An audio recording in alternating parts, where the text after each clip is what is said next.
स्नेह नमस्कार. आपल्या सर्वांचं स्वागत आहे या व्हिडिओमध्ये. आज आपल्या सोबत आहेत आदरणीय सन्माननीय प्राध्यापक यशवंत पवार सर. सुरुवातीला या व्हिडिओच्या सुरुवातीला मी सरांचा एकदा आपल्याला सर्वांना परिचय करून देतो. सरांचं पूर्ण नाव आहे यशवंत नेमिचंद पवार सर आणि त्यांचं शिक्षण झालेलं आहे MA इतिहास, BEd आणि MAd आणि सध्या ते श्री शिवाजी विद्यालय जळुका या ठिकाणी शिक्षक या पदावर कार्यरत आहेत. सोबतच सरांनी अनेक क्षेत्रामध्ये प्रबोधनाचे कार्यक्रम आपल्या राज्यामध्ये आणि राज्याच्या बाहेर सुद्धा केलेले आहेत आणि साहित्यिक क्षेत्रामध्ये सुद्धा त्यांनी अनेक पुस्तकं लिहिलेली आहेत. त्या पुस्तकाचा प्रकाशन सोहळा सुद्धा पार पडलेला आहे आणि एक पुस्तक सरांनी, त्या पुस्तकाचं नाव आहे तू फोड डरकाळी. हे मला पुस्तक भेट म्हणून दिल्याच्या नंतर, या पुस्तकाच्या वाचनानंतर या पुस्तकाबद्दल आणि या पुस्तकातील गीताबद्दल, गाण्याबद्दल मला अधिक जाणून घेण्याची इच्छा झाली आणि म्हणूनच ती उत्सुकता जास्त ताणली जाऊ नये त्यासाठी सुरुवातीला या व्हिडिओमध्ये आपण आदरणीय प्राध्यापक यशवंत पवार सरांचं स्वागत करणार आहोत. नमस्कार सर. नमस्कार. तर सर, आपण मला जे तू फोड डरकाळी हे पुस्तक भेट म्हणून दिलं होतं, हे पुस्तक मी एक वेळा नाही तर अनेक वेळा वाचलं आणि या पुस्तकामध्ये मला असं दिसून आलं की या पुस्तकामध्ये तुम्ही हिंदी, इंग्रजी, मराठी अशा तिन्ही भाषेमध्ये, तिन्ही लँग्वेजमध्ये लिखाण केलेलं आहे.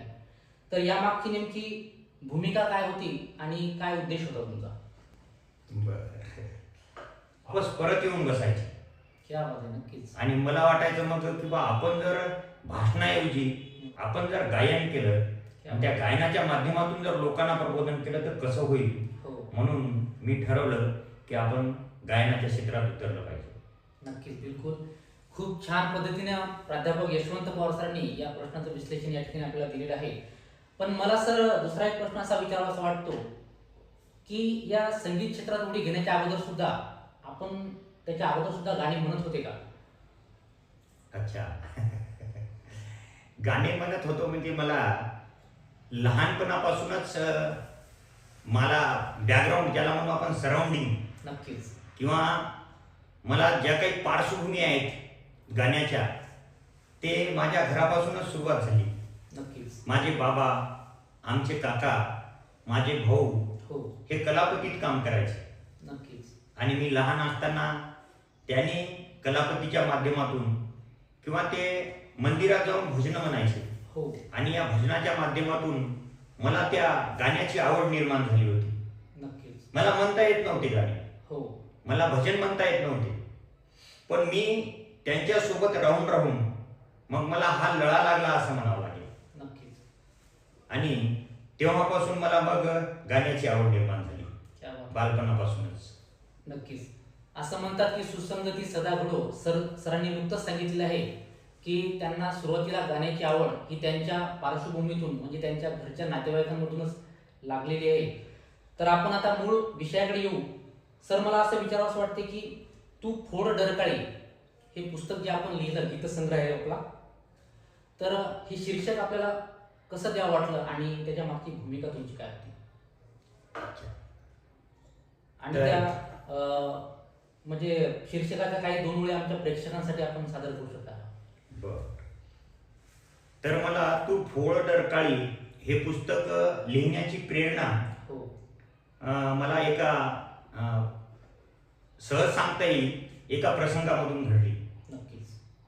की एका ठिकाणी मी एका कार्यक्रमाला मला बोलावलं होतं आणि बोलावल्यानंतर त्या ठिकाणी मी गेलो आणि गेल्यानंतर तिथलच्या लोकांची मानसिकता, हिंदी, मराठी सिनेमा चालीवरची जे गीत आहेत किंवा चित्रपटातील गीत आहेत त्यांचा कल त्यांच्याकडेच होता. नक्कीच.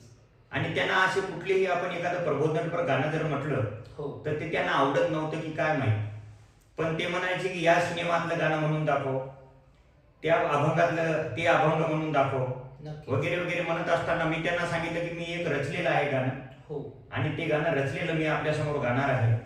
तर त्या लोकांनी मला भरभरून साथ दिली होती आणि म्हणून तेव्हापासून मला असं वाटलं की मी जे गाणं गायलं होतं त्या गाण्याचं शीर्षक जर आपण पुस्तकाला दिलं तर चांगलं होईल. म्हणून मी या पुस्तकाला शीर्षक दिलं तू फोड डरकाळी.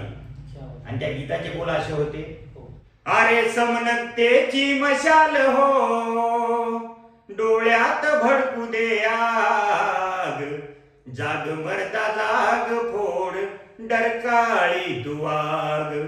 अरे जाग मरता जाग फोड, डरकाळी तू वाग. मधात असं लिहिलं होतं. मान सन्मान स्वाभिमान, शत्रू मित्राची रे जाण, नाही कळू दिले तुला, गळा कापला केसान.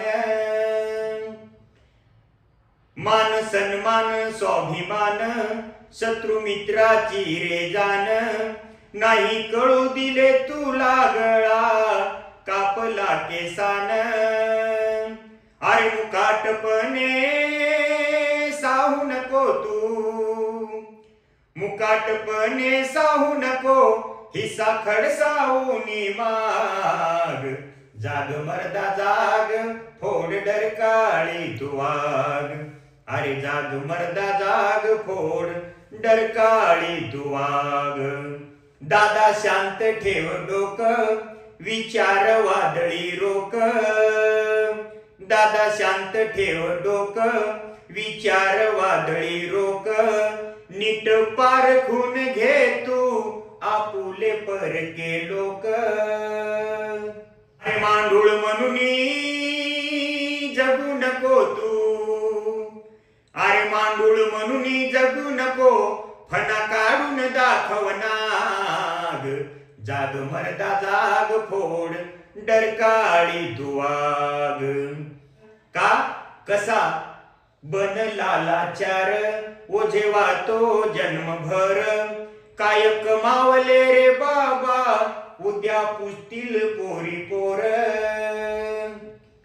अरे कळपात राहून लांडग्याच्या तू, अरे कळपात राहून लांडग्याच्या, स्वतः भुलून गेला वाघ, जाग मर्दा जाग फोड डरकाळी तू वाग.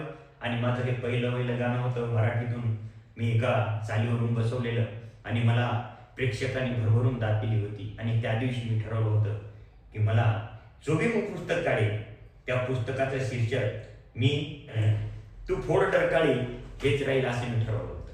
नक्कीच प्रेक्षकांनो, सरांच्या आवाजामधून तुम्हाला सुद्धा भरपूर मनोरंजन झालेलं आहे आणि अतिशय उत्कृष्ट आवाज सरांचा आहे. तू फोड डरकाळी या पुस्तकाच्या शीर्षकामागची भूमिका काय होती हे नुकतीच आपल्याला प्राध्यापक यशवंत पवार सरांनी सांगितलेले आहे.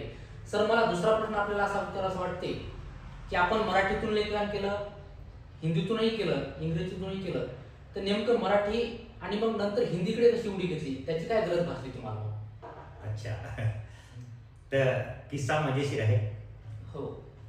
आम्ही UP ला गेलो होतो, नक्कीच. उत्तर प्रदेशमध्ये गेलो होतो आणि मनात खूप इच्छा होती की आपण आग्रा पाहायला पाहिजे. आग्रा, त्या ठिकाणी आग्र्याला जाऊन आग्र्याचं जे रमणीय दृश्य आहे ते ऐकलं होतं हो. आणि ते पाहिलं पाहिजे हे मनात इच्छा होती.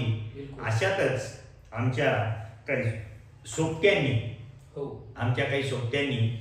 आम्हाला निमंत्रित केलं की UP मध्ये कल्याणपूर नावाचं एक गाव आहे. नक्कीच. गाव म्हणून त्याला तांडा म्हणून.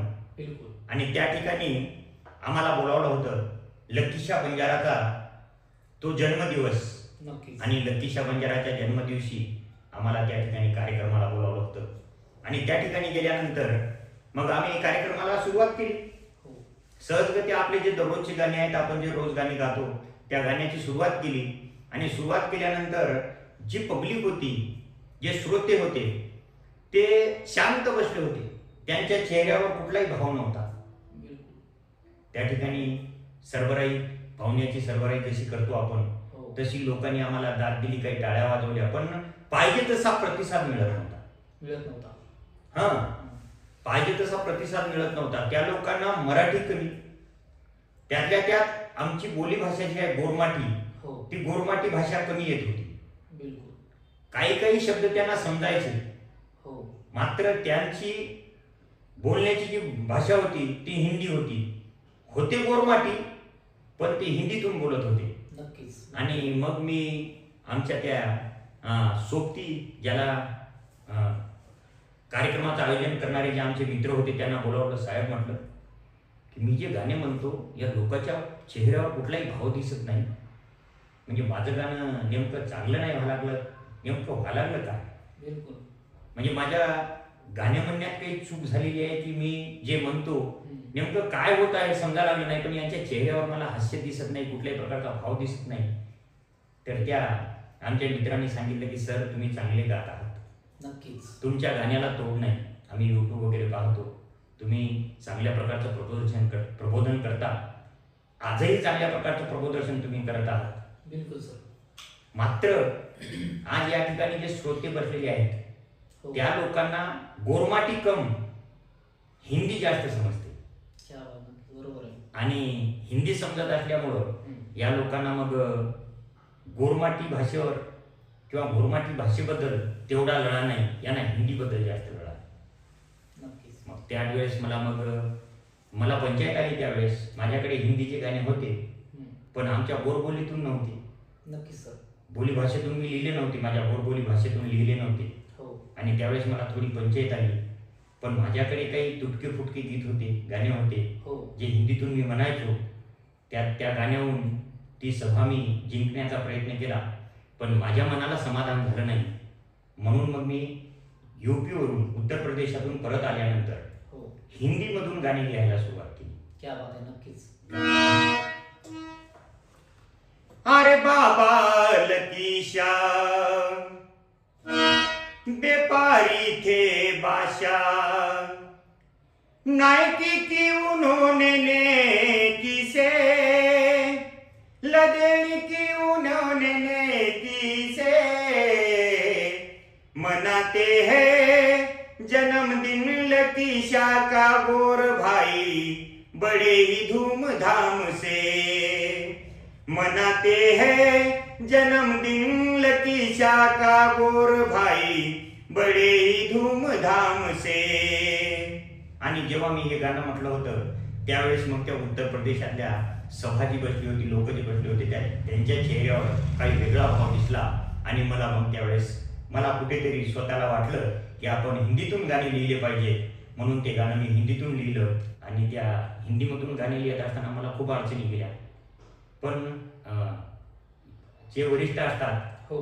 ते कधीही मार्गदर्शन करत असतात, सल्ला देत असतात म्हणतात. नक्कीच. म्हणून माझ्यापेक्षा जे मोठे लोक होते, काही मुलं होते 10व्या वर्गातले, हो. किंवा माझ्यापेक्षा जे वरिष्ठ असतील, मग माझा मुलगा असेल क्षितिज, हो. तो हिंदीवर जास्त त्याचं प्रभुत्व, नक्कीच. इंग्रजीमधूनही तो कधी कधी घरी बोलायचा. म्हणून मी त्याला सहज विचारायचो की अरे हे गाणं लिहिलेलं आहे, या गाण्यात काही चुका दिसतात का तुला? तर त्यांनी सुद्धा माझ्या काही चुका दुरुस्त करून दिलेल्या आहे आणि मग मी हिंदी गाणे म्हणायला सुरुवात केली. क्या बात आहे. नक्कीच. श्रोतेहो, आपण या ठिकाणी चर्चा करत आहोत, संवाद साधत आहोत प्राध्यापक यशवंत पवार सरांसोबत. ही संगीतमय मुलाखत अशीच आपण समोर ठेवणार आहोत. आपल्याला माहितीच आहे की सरांचा आवाज आणि त्यांची उत्तर देण्याची शैली ही आपल्याला अधिकच त्यांच्याकडे आकृष्ट करून घेते. सर, मला पुढे तुम्हाला या पुस्तकाबद्दल असं विचारावंसं वाटते की मातृभाषेतून आपण गाणे लिहिले, हिंदीतूनही आपण गाणे लिहिले, मग नेमकी इंग्रजीची गरज का भासू लागली तुम्हाला? त्याच्या मागची नेमकी उद्देश काय होता, पार्श्वभूमी कशी होती, काय गरज होती? मात्र आता जे प्रश्न केलेला आहे इंग्रजीमधून, हो, तो चांगला प्रश्न आहे. नक्कीच. आणि मराठीतून लिहित असताना, हिंदीमधून लिहित असताना मला कोणकोणत्या समस्येशी तोंड द्यायचं काम पडलं हे शब्दात वर्णन करू शकत नाही. नक्कीच सर. कारण गोड बोलीतून मी गायन करणारा, हो. गोड बोलीतून गाणे म्हणणारा, आणि एकदमच मग मराठीचे काही सिनेमा चालितले असतील, काही हिंदीतले सिनेमा चालितले असतील, हे गाणे मी कधी कधी म्हणायला सुरुवात केली. आणि मी कर्नाटकला गेलो होतो. नक्कीच सर. मी कर्नाटकला गेलो आणि त्या ठिकाणी गुलबर्गा, सेडम, हो, त्या सेडममध्ये कार्यक्रम होता. आणि त्या ठिकाणी कार्यक्रमामध्ये मी गाणे म्हणत असताना त्या लोकांना गोरबोलीतले सारेच गाणे समजायचे आणि आवडायचे सुद्धा. नक्कीच सर. पण त्यामध्ये एक लहानसा मुलगा आला होता. त्याने ते संगीत वगैरे ऐकलं. ऐकल्यानंतर मी माझ्याकडे आला तो त्याच्या बाबाला घेऊन. आणि बाबाला घेऊन आल्यानंतर त्याने सांगितलं, काका म्हणे तुम्ही मराठीतून गाणे म्हटले, गोडबोलीतून गाणे म्हटले, काही हिंदीचे पोवाडे सुद्धा म्हणले, काही कव्वाली सुद्धा म्हणली हिंदीतून. नक्कीच. मग तुम्ही एखादी इंग्रजीत मधून गाणं का नाही म्हणत म्हणे? क्या बात आहे. मग त्यावेळेस मला आणखी खूप पश्चाताप झाला नक्कीच. की कोण कशा प्रकारची मागणी करेल हो. गीताची, कोण कशा प्रकारची, कशी आवड निर्माण होईल त्याच्या मनामध्ये काही सांगता येत नाही, पण त्यांना कशा प्रकारची मागणी करावं हो. हे त्यांच्या हातात. नक्कीच सर. आता त्यांना काय माहित मला येते की नाही म्हणून. नाही. मी इंग्रजीतून गाणं, माझ्याकडे कुठलंच गाणं नव्हतं. आणि मग मला त्या दिवशी त्या लहानशा मुलांनी विचारल्यानंतर मी पुन्हा परत आलो. त्यावेळेस मी गाणं कुठलेच नाही म्हटले, त्या ठिकाणी इंग्रजीची एक कविता म्हटली हो. आणि त्यांना समजवण्यासाठी कविता म्हटली होती. ती अशी होती की Sundara why don't you come to school. आणि माझा जो वाजवणारा होता हा माझ्यासोबत आजही तो राहतो, भीमरावजी भुसळे. नक्कीच सर. शुद्ध आणि चांगल्या प्रकारचा वाजवते. त्याला अशी चाल वाजवली त्या ठिकाणी की मी एकच कडवं त्या ठिकाणी गायलं होतं आणि लोकांच्या भरभरून टाळ्या घेतल्या होत्या. काय होतं गाणं? क्या बात. Sundara why don't you come to school, Sundara why don't you come to school. ती मुलगी I don't have a shirt, I don't have a skirt, I don't have a shirt, I don't have a skirt, that's why I cannot come. Sundara why don't you come to school. सुंदर दोन मैत्रिणी एकमेकीला विचारतात तू शाळेत का नाही येत म्हणून. अशा प्रकारचं काहीतरी ती कविता आहे आणि ती कविता मी त्या ठिकाणी म्हटली आणि लोकांचं त्या ठिकाणी वेळ काय म्हणू आपण त्याला, वेळ ओढून नेला किंवा पुढे ते निभावून नेली. निभावून ती नेली. जी वेळ होती माझ्यावर, हो. ती वेळ मी निभावून नेण्याचा प्रयत्न केला. लोकांच्या समोर गायक, लोकांच्या भावना ज्या असतात किंवा लोकांचे जे मागण्या असतात त्या पूर्ण कराव्या अशा त्यांच्या अपेक्षा असतात, इच्छा असतात. आणि मी कशी तरी वेळ निभावून नेण्यासाठी ती कविता म्हटली होती त्या ठिकाणी. पण घरी आल्यानंतर मला वाटलं आपणही इंग्रजीतून लिहिलं पाहिजे किंवा इंग्रजीतून गीत गायलं पाहिजे, म्हटलं पाहिजे. म्हणून काय म्हणते पाहू आपण आता.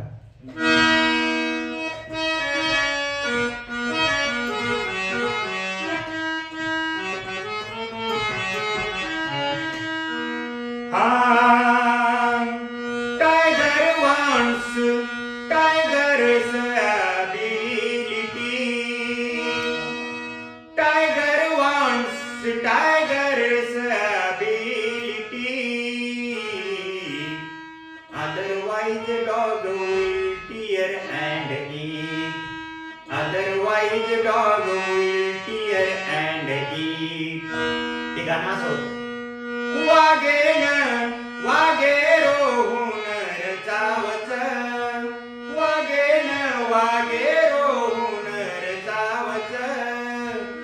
अरे नाही तो कतरी कतरा फाडन खावच, नाही तो कतरी कतरा फाडन खावच. त्यानंतर मी एक गाणं इंग्रजीतून लिहिलं होतं. We are Banjara, we are Banjara, we are Nayak Gaur Banjara. Warsi Maryama,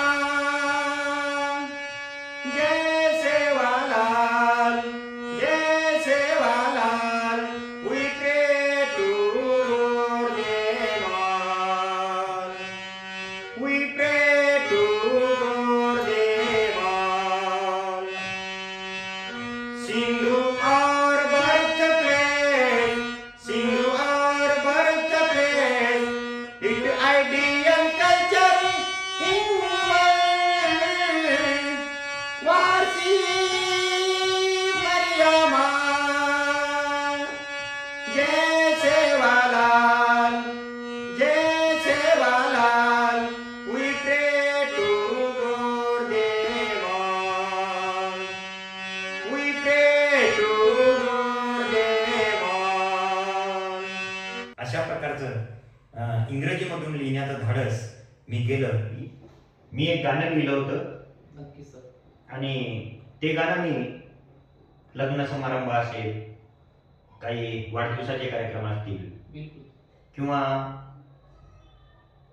13वीचे कार्यक्रम असतील, 5वीचे कार्यक्रम असतील, मरणधरण असेल, तेव्हा मी गात असतो ते गीत.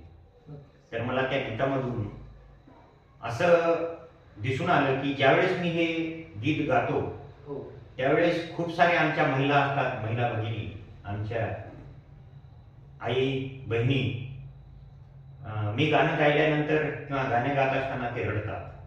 क्या बात आहे. नक्कीच आणि मला वाटते त्या गाण्याच्या एक दोन ओळी मी या ठिकाणी तुला गाऊन दाखवल्या. नक्कीच सर, सर्वांसाठी.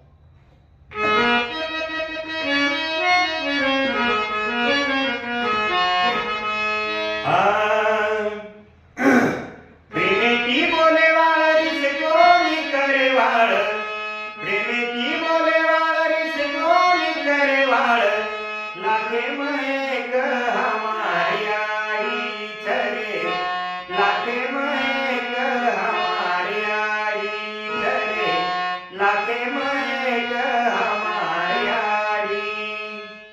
प्रेमेची बोले वाळीस कोणी करे वाळ, प्रेमेची बोले वाळीस कोणी करे वाळ, लागे महक हमारी आडी चले, लागे महक हमारी आडी. नवमीना नवदन पेटे मवगाई, नवनाडी रोतोन दूध पराई, चाले लागो हाळी हाळी देन लागो गाळी, चाले लागो हाळी हाळी देन लागो गाळी, कोणीकडे पवटान हिंडाई आडी चले, लागे महक हमारी आडी चले, लागे महक हमारी आडी. रोये न लागो नाकी झोळी रे माई, रोये न लागो नाकी झोळी रे माई, साम कामरिया मार गिद उगाई, बाटीन नागरीची डाळेन घोटरीची, बाटीन नागरीची डाळेन घोटरीची, डोरी झोळीन लगान हलाई आडी चले, लागे महक हमारी आडी चले, लागे महक हमारी आडी.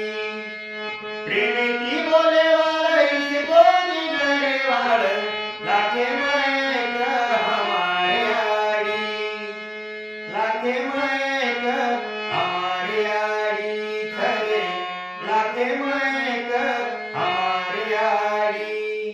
त्याबरोबरच त्यासोबतच एक मी आईच्या संदर्भात म्हणतात.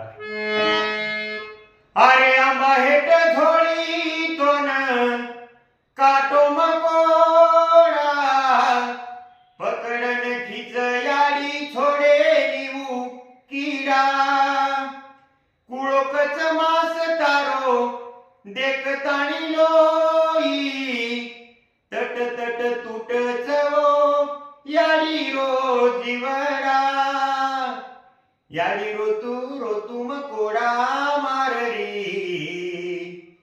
याडी रोतू मकोडा माररी, रेवी रेणा तारे सारू याडी झुररी, दोन बेटी बेटी ध्यान कररी, रेवी रेणा तारे सारू याडी झुररी. आमच्या समाजामध्ये ती बहीण भावाला फोन करून सांगते आहे की आई आता म्हातारी झाली आहे आणि आईची ती आई तुला आठवण करून तुला बोलण्यासाठी बोलावत आहे.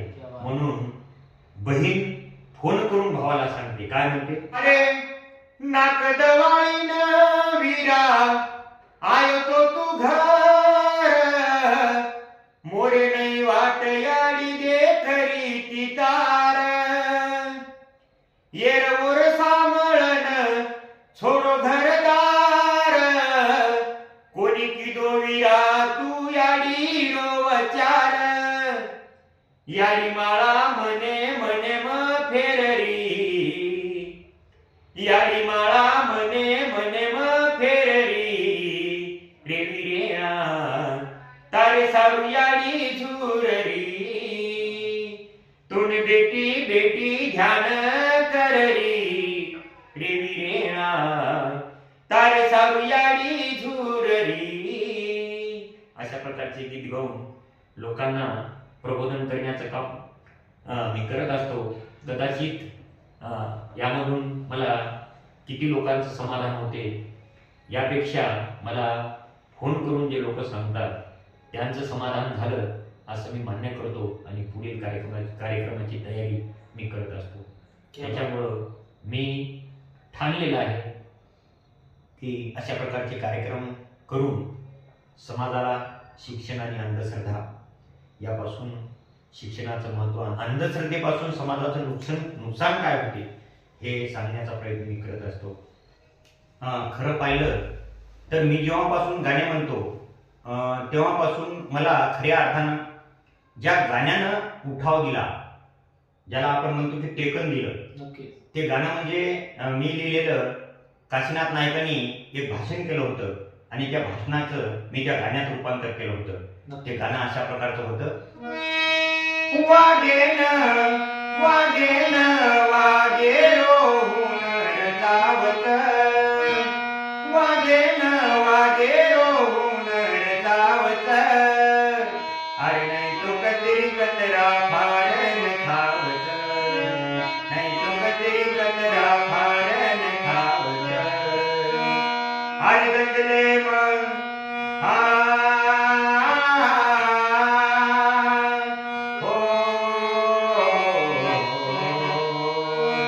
अरे जंगले में वागे तीर में हम लड़ाई, जंगले में अरे जंगले में वागे तीर में हम लड़ाई,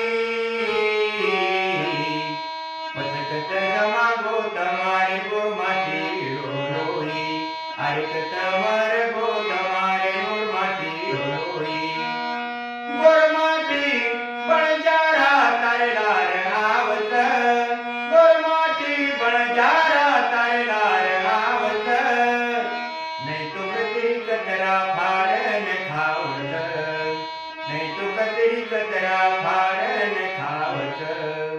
त्यामध्ये मी वाक्य टाकलं होतं. ससियान ठोकरे दिलावतो मारण, पतनायक छोटो दकाळो रे नायकी घरण, अरे नायक छोटो दकाळो रे नायकी घरण, गोरसेना येते से मराद लावत, गोरसेना येते से मराद लावत, नहीं तो कतरी कतरा फाड़न खावत, नहीं तो कतरी कतरा फाड़न खावत. आणि या गीताने किंवा या गीताने मला खरोखरच प्रसिद्धी मिळवून दिली आणि तेव्हापासून मला माझा कॉन्फिडन्स, ज्याला म्हणून आत्मविश्वास वाढला की आता मी कायम करू शकतो म्हणून. लोकांचे भरभरून आशीर्वाद मिळाले, दाद मिळाली आणि मला गीत गाण्याची प्रेरणा मिळाली तेव्हापासून, या गीतापासून. धन्यवाद.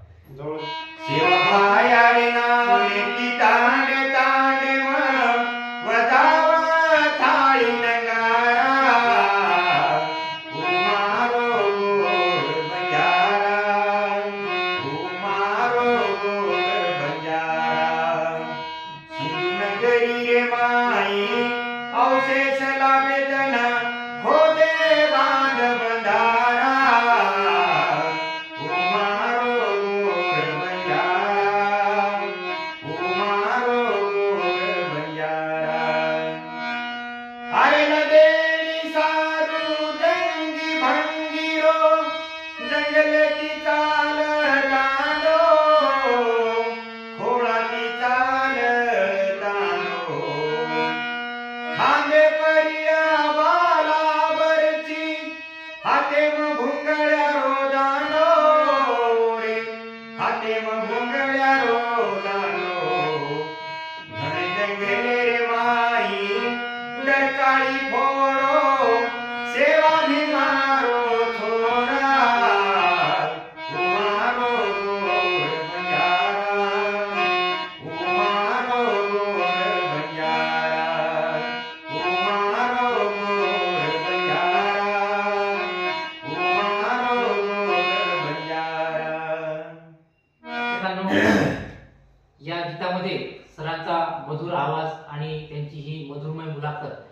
आपण शेवटच्या टप्प्यात आलेलो आहोत. शेवटचा मला सर एकच प्रश्न विचारावा वाटतो की आपल्या तू फोड डरकाळी या पुस्तकामध्ये आपण गल्ली ते दिल्ली या गीतामधून आपण प्राध्यापक या नात्याने नेमका काय संदेश समाजाला देण्याचा प्रयत्न केला आहे त्याबद्दल काही सांगता येईल का? नक्कीच. आता गीत म्हटलं तर कुठल्या एका समाजासाठी नसतेच आणि कुठल्या एका व्यक्तीसाठी नसतेच. सामाजिक परिस्थिती जाण आणि देशाची आर्थिक, सामाजिक, राजकीय, साहित्यिक पार्श्वभूमी लक्षात घेऊन ही गीतं रचली जातात, गीतं गायली जातात. त्यामुळं कुठल्याही एखाद्या समाजाविषयी किंवा एखाद्या समाजाला अनुसरून या गीताचा मर्म नसतो किंवा भाव नसतो आणि सर्वांनाच या गीतामधून प्रेरणा मिळायला पाहिजे. मग तो कुठल्याही जाती धर्माचा असो. या ठिकाणी सर्वांना त्यामधून प्रेरणा आणि चेतना मिळायला पाहिजे, पेटायला पाहिजे त्यांची चेतना. म्हणून ही गीतं रचली जातात, गायली जातात. म्हणून मी एवढं सांगू शकतो की कुठलंही गीत असेल, कोणीतरी कुठलाही गायक गाणे गात असेल तर तो त्याचे जे भाव असतात त्या गाण्यामध्ये त्या कुठल्या एका व्यक्तीला धरून किंवा एखाद्या समाजाला धरून नसतात आणि समाजाची उलट देशाची प्रगती व्हावी हा त्याच्या मागचा मुख्य भाव असतो. नक्कीच. तर प्रेक्षकांनो, आज आपल्या सोबत होते प्राध्यापक यशवंत पवार सर. त्यांची ही संगीतमय मुलाखत आपण आज या ठिकाणी घेतली आणि या संगीतमय मुलाखतीचा आपण शेवट सरांच्या आवडीच्या एका 2 मिनिटात होणाऱ्या गीताने करूया. तर सर, तुमच्या सर्वात आवडीचं गीत प्रेक्षकांसाठी आपण सादर करावं असं तुम्हाला विनंती करतो. काय शेवटचं मला आवडलेलं सांगितल्यापेक्षा आज या आपल्या देशाची राजकीय स्थिती बघता मला काही ओळी आठवल्या होत्या आणि मी ते मांडण्याचा प्रयत्न करतो. वर्ष 78 झाले भारत स्वातंत्र्य आले. वर्ष 78 झाले भारत स्वातंत्र्य आले. काय आजवर मिळाले तुला हक्क अधिकारासाठी, तुझ्या स्वाभिमानासाठी लढ आदर्श भारत लढा. हक्क अधिकारासाठी, तुझ्या स्वाभिमानासाठी लढ आदर्श भारत लढा. एकता एकात्मता पत प्रतिष्ठा समान दर्जा ही राष्ट्राची निष्ठा. गरीब श्रीमंत एक व्यक्ती एक मत. गरीब श्रीमंत एक व्यक्ती एक मत. मूल्य समान सांगे तुला हक्क अधिकारासाठी, तुझ्या स्वाभिमानासाठी लढ आदर्श भारत लढा. हक्क अधिकारासाठी, तुझ्या स्वाभिमानासाठी लढ आदर्श भारत लढा. अरे भारताचा तू नागरिक झाला, मतदाता मतदानाच्या कामी आला. भारताचा तू नागरिक झाला, अरे मतदाता मतदानाच्या कामी आला. नाही कळू दिले तुला, नाही कळू दिले तुला, न काही मिळू दिले तुला. कामापुरता तू मामा झाला. हक्क अधिकारासाठी, तुझ्या स्वाभिमानासाठी लढ आदर्श भारत लढा. अरे वर्ष 78 झाले भारत स्वातंत्र्य आले. वर्ष 78 झाले भारत स्वातंत्र्य आले. काय आजवर मिळाले तुला हक्क अधिकारासाठी, तुझ्या स्वाभिमानासाठी लढ आदर्श भारत लढा. हक्क अधिकारासाठी तुझ्या स्वाभिमानासाठी लढ आदर्श भारत लढा, लढ आदर्श भारत लढा. अशा प्रकारचं गीत मला वाटते या गीतानं मला खूप चेतना मिळाली, खूप प्रेरणा मिळाली, लोकांकडून भरभरून प्रतिसाद सुद्धा मिळाला आणि या गीतापासून माझा आत्मविश्वास वाढला आणि मी माझ्या गायनाला सुरुवात केली. माझ्या या संचाच्या माध्यमातून समाज प्रबोधन असतील, काही अंधश्रद्धेवर साक्षरता अभियान, कीर्तन करत असताना शक्यतो मी अंधश्रद्धा आणि साक्षरता यावरच जास्त बोलतो, कारण आज समाजामध्ये गरिबाला श्रीमंत बनवण्याची ताकद फक्त एकाच शब्दात आहे आणि त्याला शिक्षण म्हणतात. आणि दुसरी गोष्ट आपण पाहतो आज शिकलेले सवरलेले लोक सुद्धा अंधश्रद्धेच्या आहारी गेलेले आहेत. आणि या शिकलेल्या सवरलेल्या लोकांना मला एवढंच सांगावं वाटते की अंधश्रद्धा आमच्या गीतामधून सांगितलेलं आहे, अंधश्रद्धा जगे माई ही जमानो जुनो छेई, काशीनाथे उपदेश मत लगाओ अंगठनशाही, अरे मंत्री बनके भारते माई बढ़ जाओ देशे माई, शिक्षण शिको रे भाई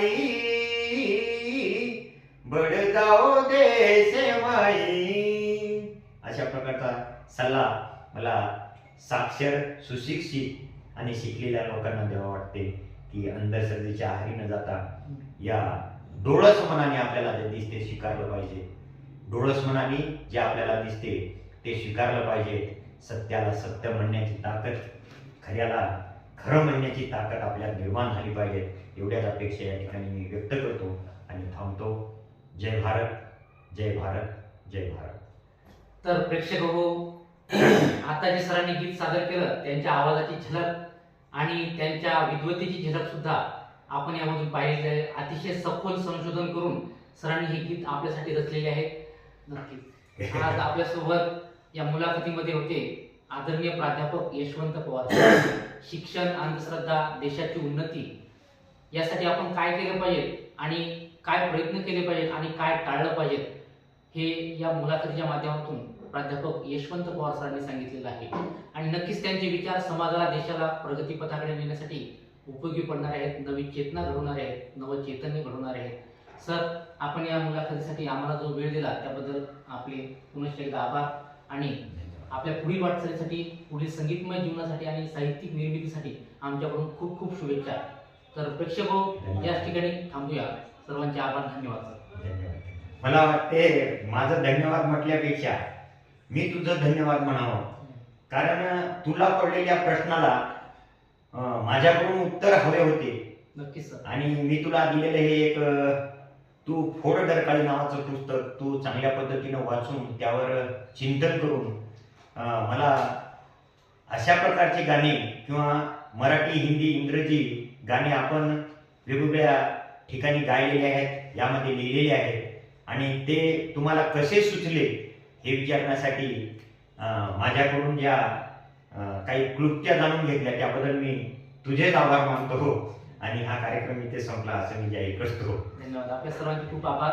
भेटूया पुढील व्हिडिओमध्ये. धन्यवाद.